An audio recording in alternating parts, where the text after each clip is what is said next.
My name is Martin Rama. I arrived in Hanoi for the first time in 1998. For a couple of weeks I was in Vietnam, fell in love with Hanoi.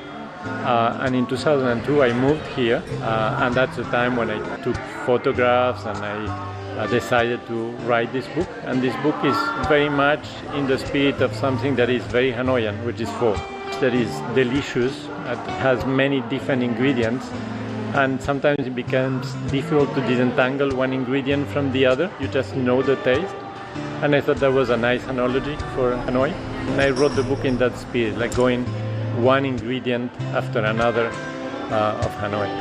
Bước xuống phố sang tình mơ, dạo qua góc công viên, có bao điều người người chờ. Hello and welcome to Expat Living. I'm going to be your host for this episode. You have just met with the author of this book, Hanoi Promenade, and you can probably tell that he's going to be the feature character in this episode. In this book, he said that Hanoi is like a bowl of pho noodle, and his book is built on pho analogy. He said that the 24 chapters of this book are similar to the 24 ingredients that make up a steamy and delicious bowl of pho noodle. How so? Well, let's find out more first about this book. Hanoi Promenade was first published in Vietnam in March this year. The book contains 24 chapters and hundreds of photos taken over the course of a decade by Martin Rama in an attempt to depict the characters that make Hanoi exceptional. The author allows readers of any nationality to soak up the images and thoughts from different perspectives around the city. For foreigners who fall under her charm but find it difficult to explain why, this book can help. I had the pleasure of living in Hanoi twice for a total of 7 years, and I think the photos are such a beautiful reflection of Hanoi, of its special peculiarities, from the very special things of Hanoi. But I think the photos also show that it's a city undergoing rapid transition, and I think Martin's efforts to try to preserve Hanoi is very important and commendable. Hanoi Promenade is now available in both English and Vietnamese. Translator Nguyễn Văn Tùng, a friend of Martin, is the one who has helped bring the book closer to Vietnamese readers. By translating this book, Tùng has learned a lot of interesting information about the city where he is living. I like the chapter called Chaos, and when I translate it, I find that it is a kind of the condition for people who want to understand the city and who really want to like the city, need to overcome. Like you look at the city and see so many chaos everywhere, but you need to see through it. Hanoians themselves, in spite of their shared love for the city, would be hard-pressed to tell what exactly makes her so special. The book also helps the locals look at their city in a new light. Viết rất là duyên, có nhiều cái chi tiết mà tất nhiên là mình là người ở đây thì mình thấy nhiều khi mình ngầm định nó rồi nhưng mình không để ý nữa. Ví dụ ba cái ảnh này thấy là cái cách ngồi của ba người này thể hiện rõ là cái trạng thái mà hai người đang tình cảm với nhau là như nào thì mình thấy duyên. Going around on a motorbike is actually an integral part of the Vietnamese love experience, much the same as dating in a car was for generations of Americans. Almost anything can be done on it by Hanoians, even sleeping. And traffic is so dense that young couples manage to let their affection loose on their motorbikes and still enjoy some dose of anonymity. Rich vocabulary, hilarious writing styles, informative images, and rare photos of Hanoi as well as Hanoian dating back to a decade ago. Hanoi Promenade must be created by a journalist or a fiction writer. But note, one thing you should know, Martin Rama is an economist and he's renowned for many of his in-depth research reports on economics policy, economic reforms, as well as poverty reduction in many countries.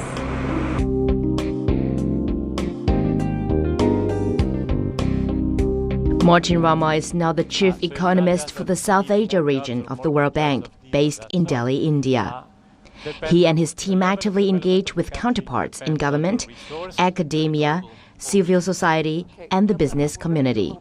But I want to ask Martin here, because Vietnam is a country which actually did manage to stay on the agricultural base. It also got into manufacturing and grow up, and it is one of your models. A good example was Vietnam. Vietnam in the mid-1980s was, by the statistics we had, it was one of the 5 poorest countries on earth. And some 10, 15 years later, it was the second world exporter of rice after Thailand, the second world exporter of coffee, the first exporter of cashew nuts and black pepper and shrimp. And so the question is, how did they manage to do that? From 2002 to 2010, Martin was the World Bank's lead economist for Vietnam based in Hanoi.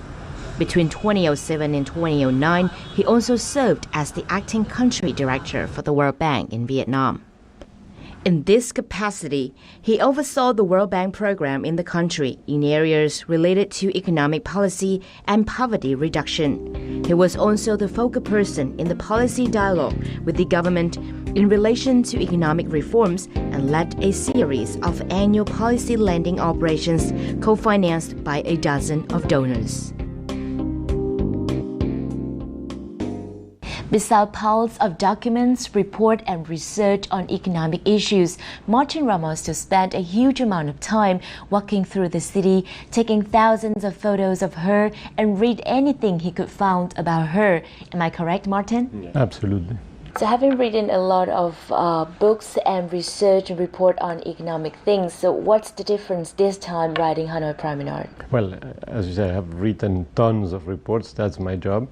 I have only written this one book, which is not in that style.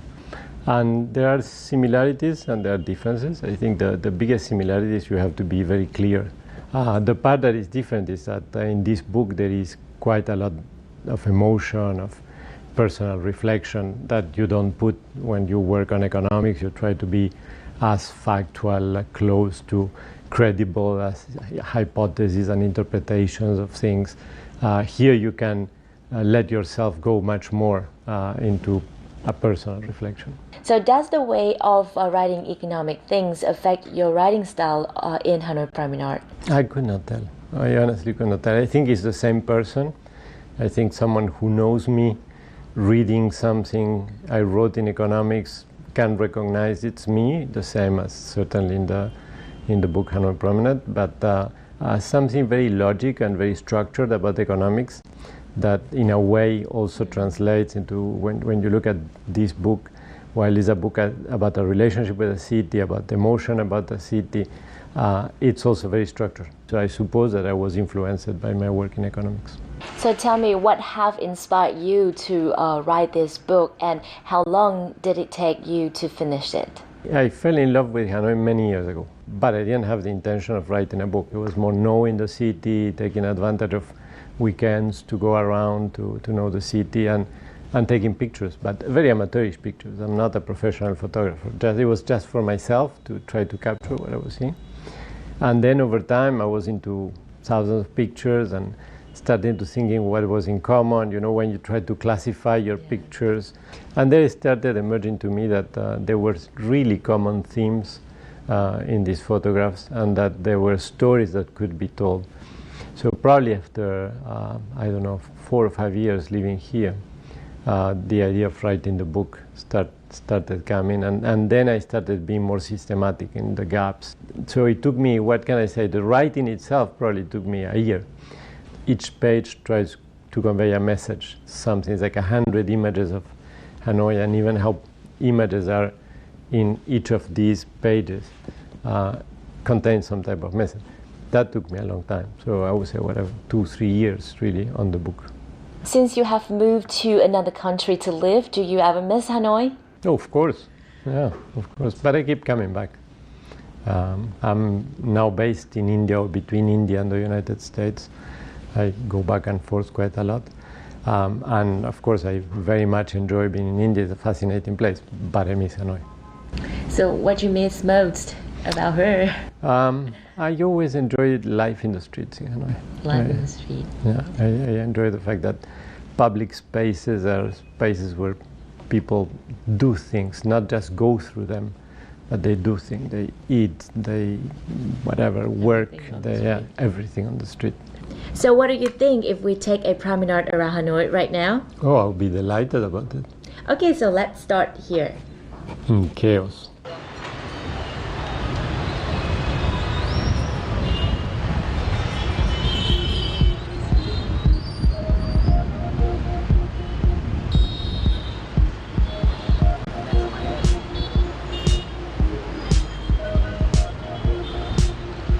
Hanoi's 7 million people offers a great picture of so many lives.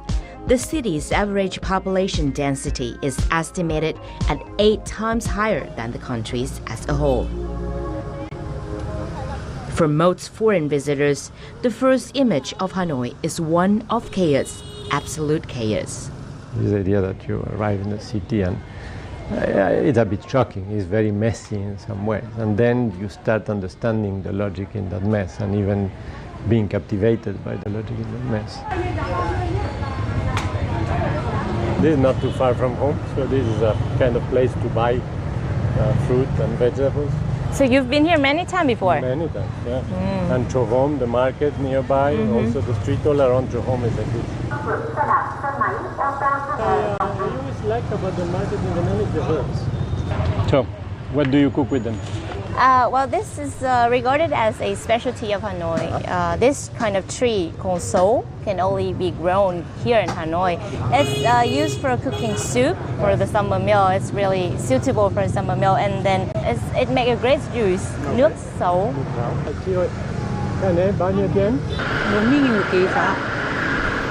Most foreign visitors can soon realize that this chaos is actually governed by subtle but widely shared rules. And once the rules are understood, making sense of it all becomes easy.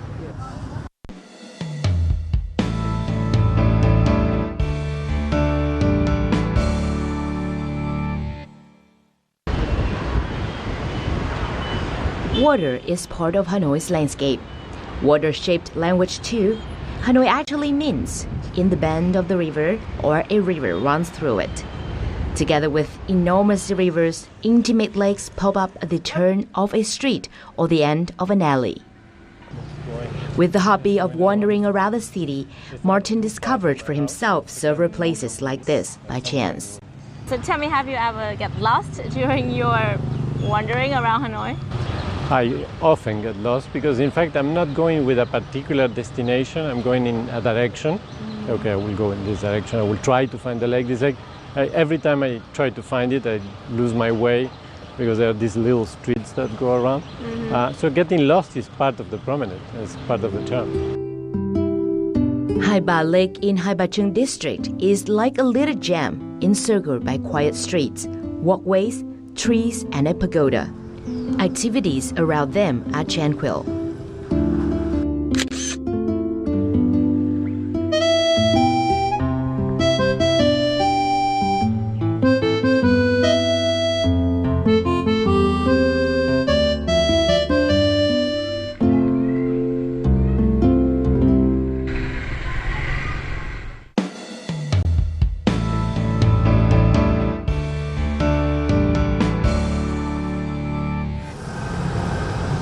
Thousands of crumbling houses throughout Hanoi tell how dominant the Beaux-Arts style was at the turn of the 20th century.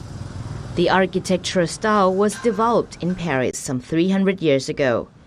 Those Beaux-Arts houses are part of the charm of the city. For Martin, going for a walk through the quiet Hoi Fu street is enough to be convinced.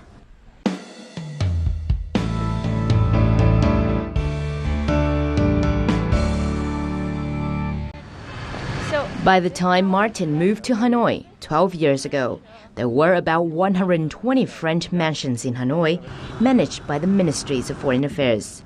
And he managed to rent one of those mansions and renovate it into the way he always wanted.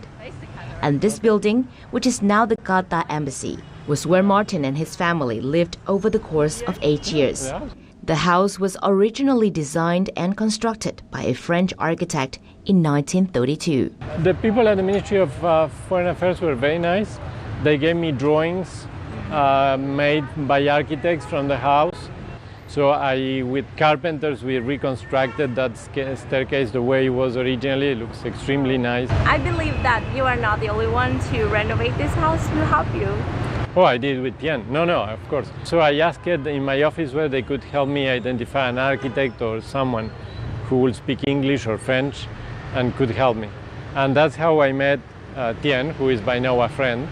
And he really understood what I wanted. So what do you think if we visit him now? Sure. Yeah, to talk more about your house, your Sure. own house. Sure. Let's go. Let's do that. Yeah.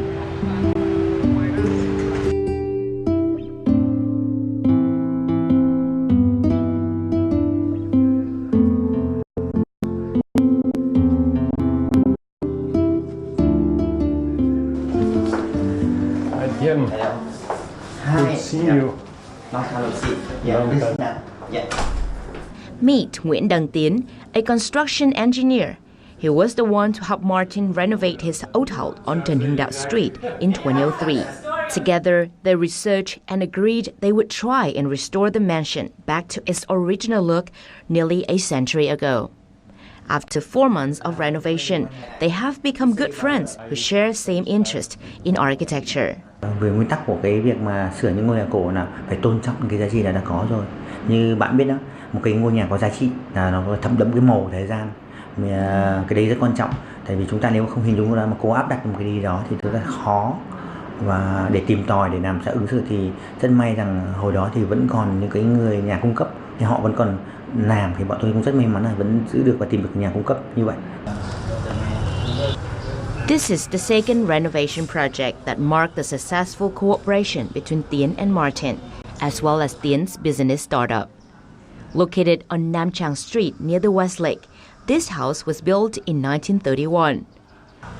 Mr. Nguyễn Phong Phú, 77 years old, is the owner of this house. He asked Tiến to renovate his house, and Martin was the one to lend Tiến money to undertake this project. The house underwent 6 months of renovation by the end of 2003.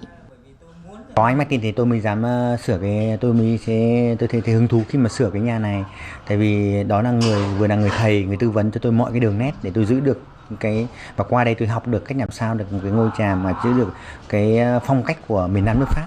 Thế là cái nhà này theo kiểu phong cách của miền Nam nước Pháp, nó đơn giản, nó không cầu kỳ mà thể hiện bằng những đường nét rất là chắc khỏe. Mr. Fu is pleased to have his house refurbished and extended. His favorite parts of the house are this little backyard and the skylight, which are in typical style of Hanoi old quarter houses. Anh ấy sửa như thế là nhà nó trở nên khang trang mà nó trong cái hiện đại nó lại có cái cổ kính. Tôi rất thích ở cái, tức là nó phù hợp được hai cái. Phương tiện sống thì rất hiện đại, thế nhưng mà về cái hình thức mà nói thì nó vẫn đảm bảo được một cái nhà mà theo ý muốn mình, là muốn bảo tồn lại cái điều mà cha ông mình để lại. Mansions dated back to a century ago.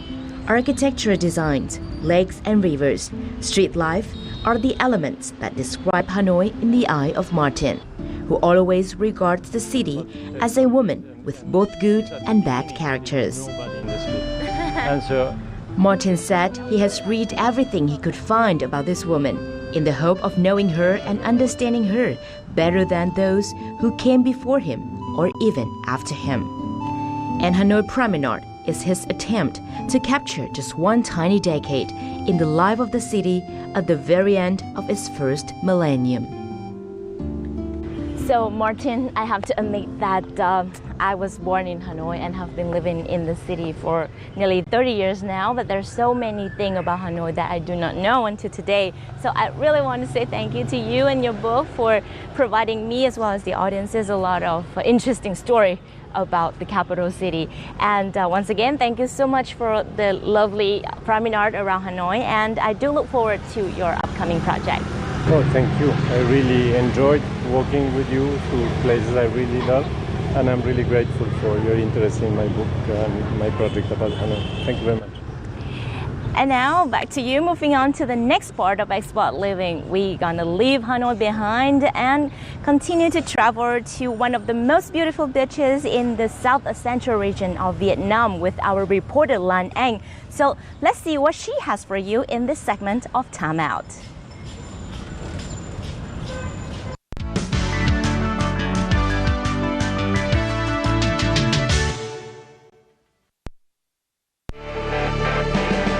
Stretched 20 kilometers along the sea, Nha Trang Bay features fascinating beaches and islands that are considered a water sport paradise.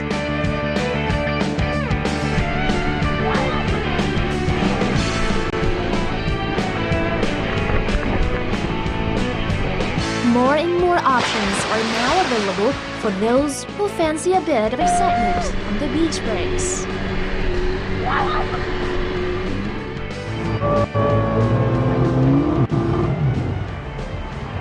Hello, welcome to Time Out. If you're a sport enthusiast visiting Nha Trang, you will not miss the chance to indulge yourself in the exciting water sports here. And that is exactly what we're doing today. And accompanying me today is my friend Tim from Australia. He's been working in the water sport industry for the last 30 years. Thanks, Lana. Thanks for having me on the show. Well, welcome to the beautiful Nha Trang. So we're in for a fun-filled day today. We're going to go through and show you all about jet skiing, parasailing and scuba diving. Are you ready to have some fun? I'm so ready. Let's go. All right, well, let's go. If you have tried riding a scooter on land, why not try it on water? Jet skiing is in fact one of the most popular water sports in Nha Trang. As to many, it is among the easiest. But for beginners like me, proper instructions are always needed beforehand. Well, let me show you the jet ski. Yep. So here's the seat, and this is where you're going to sit, and these are the handlebars that you use to steer the jet ski. So this here is a throttle, and we use that to accelerate, and if you let go, you deaccelerate. But importantly, when you turn, you need to make sure that you actually accelerate or go faster than what you were going, because if you don't, then the jet ski will continue going straight. Yeah. Now also, importantly, you've got a safety. Now when you fall off, and which you will, the safety will pull off the handlebar, and what will happen, the engine will idle, and the jet ski will just circle around you, so you can climb back on the back with the handle, and you can get back into the seat. And then once you're back on the jet ski, then you just connect that back up there, and then you can go. So let's put our life jackets on, and let's get on the water.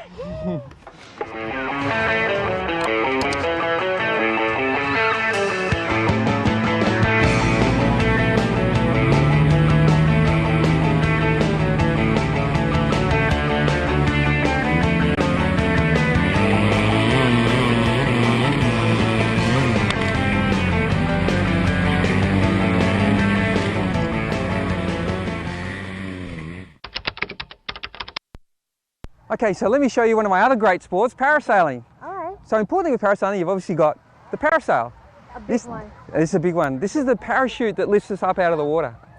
So as the boat moves along, if it goes fast, we go up. Wow. When the boat slows down, then we go lower to the water. Now, also with parasailing, you've got a harness, so we'll be using the harness, and today we're going to do a tandem. So let's get the harness on, and let's get out on the water.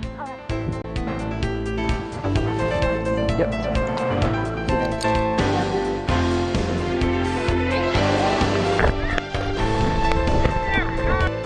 We're going up!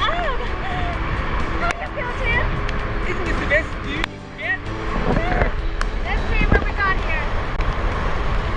Wow. Absolutely amazing. You just gotta try this. Make sure that you catch me when I fall. I'll look after you, don't worry about that. Okay. There we go. We're going up again? No, I love the sailing here. We get a really good sea breeze here in the afternoon. We get out there, we go kiting, we get up on one hole, and it's absolutely fantastic. Every now and then we fall in, but at the end of the day, we have a great day.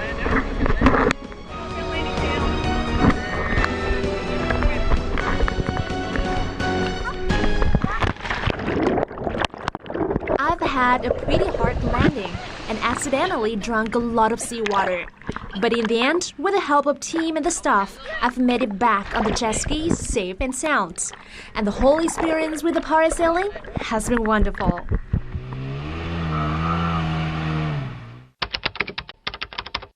Okay, now we've had some fun in the sky, let's have some fun in the water. What do you think? Let's do it. Okay, great. Well, today, what we're going to do now is some scuba diving. Scuba diving. So what I want to do is just talk you through really quickly some of the things you want to do to make sure it's safe. Firstly, you want to make sure you dive with a reputable dive operator. Always have a dive buddy with you. Let's talk a little bit about the equipment to make sure you feel comfortable when you get in the water. Yeah, I see that there's a lot of them here. Yeah, there's a lot of equipment here, and please don't break anything yet. Okay. The most essential equipment includes a buoyancy compensation device, or BCD, which is a streamlined jacket connected via an inflated hose to the air cylinder, a regulator, a demand valve that supplies air whenever the diver wants to breathe via the mouthpiece, gauges, which tells diver how much air they have and how deep they are under the water. A few other things are the fins, a weight belt, a mask, a snorkel, a wetsuit. Now when you're in the water, there's a few things you need to do to make sure that people know what's going on. So if you're okay, it's always using the finger like this, and that means okay.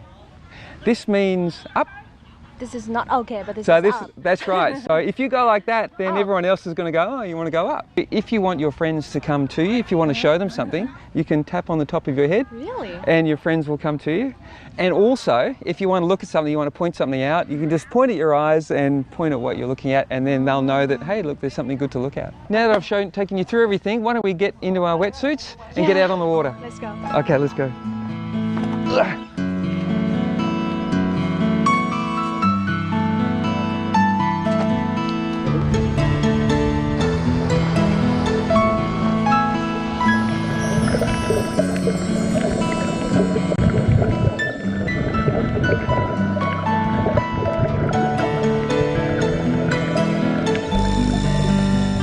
Scuba diving here is really good. The water's absolutely incredibly warm. It's all year round, the water's so warm.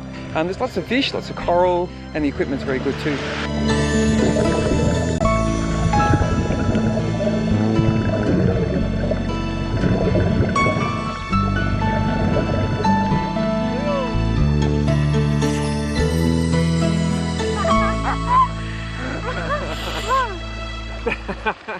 It has been an amazing experience.